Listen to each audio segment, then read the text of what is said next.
I said the power is not in prayer. मैंने कहा सामर्थ्य प्रार्थना में The नहीं है. power is in God whom we are praying to. सामर्थ्य परमेश्वर में है जिससे हम प्रार्थना करते हैं. Prayer is just that wire that you connect to God so that the power from Him starts to flow in your life. But it is not in the wire that connects. It belongs to God. प्रार्थना वो तार है जो आप उसमें जोड़ते हैं ताकि वो सामर्थ्य जो परमेश्वर में है आपके जीवन में आ सके. Because many times people misunderstand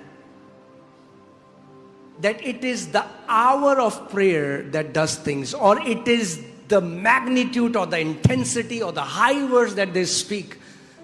No. क्योंकि कई बार लोग गलत समझ लेते हैं कि जी मैं कितने घंटे प्रार्थना करता हूं, कितनी भीषण प्रार्थना करता हूं, कितने बड़े शब्दों का इस्तेमाल करता हूं, उससे होता है कुछ नहीं. No.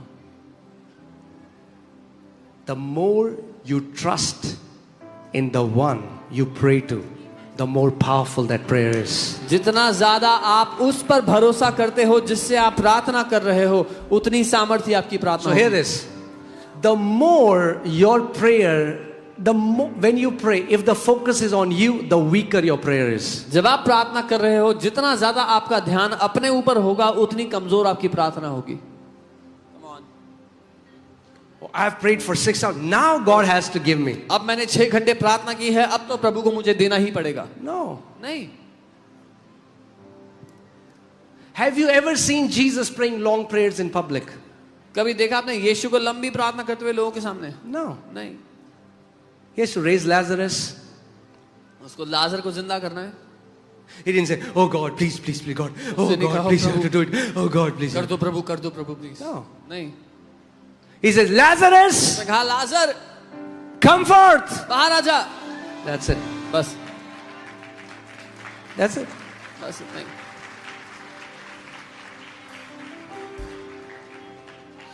The more we behold Jesus, जितना हम यीशु को देखते हैं, the more powerful your prayer becomes. उतनी शक्तिशाली आपकी प्रार्थना The होगी. more His word is hidden in your heart, जितना उसका वचन आपके दिल में छुपा है, the more powerful is your prayer. उतनी शक्तिशाली आपकी प्रार्थना होगी.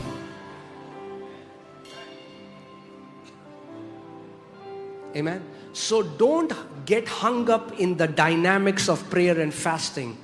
No, prayer and fasting are leading you somewhere. सो उपवास और प्रार्थना करने तक में ही संतुष्ट मत हो जाओ. उपवास और प्रार्थना का काम है आपको कहीं ले जाना. Okay, I have gone somewhere, I was going somewhere else, but maybe this is for somebody. So hear this. सुनिए. Okay, I have no problem. Holy Spirit messes up my sermon. मुझे कोई दिक्कत नहीं है, पवित्र आत्मा मेरे sermon को खराब कर दे. He's the boss. वो बॉस है. I'm a servant. मैं Hear this. सेवक हूँ. When you go to somebody's house, जब आप किसी के घर जाते हो, when you go through a door, when you open a door, it takes you somewhere. जब आप किसी के घर जाते हो, दरवाजा खुलता है, आप भीतर जाते हो, दरवाजा आपको कहीं पहुंचाता है. The main door, जो मेन डोर है, you open the door, वो खोला आपने. now you enter into the living room. अब आप लिविंग रूम में आते हैं. Right? You go inside, अंदर आते हैं, open a door, एक दरवाजा खोलते enter हैं, into kitchen किचन में आते हैं, or wherever. या जहां भी. Prayer and fasting is just like a door. उपवास प्रार्थना एक दरवाजा है. It leads you somewhere. वो आपको कहीं ले जाता है. But if you stand at a door outside, लेकिन अगर दरवाजे के बाहर ही खड़े हो गए, come inside. वो कहीं अंदर आओ. No, नहीं नहीं नहीं, I'm so happy in मैं this door. बहुत खुश हूँ यहाँ पे. Beautiful door. खूबसूरत दरवाजा है बड़ा. My door. मेरा दरवाजा. Oh. I'm standing here for 8 hours in मैं this door. 8 घंटे खड़ा होता हूँ रोज यहाँ पे दरवाजे पे. It's leading you somewhere. उसका काम है आपको कहीं ले जाना.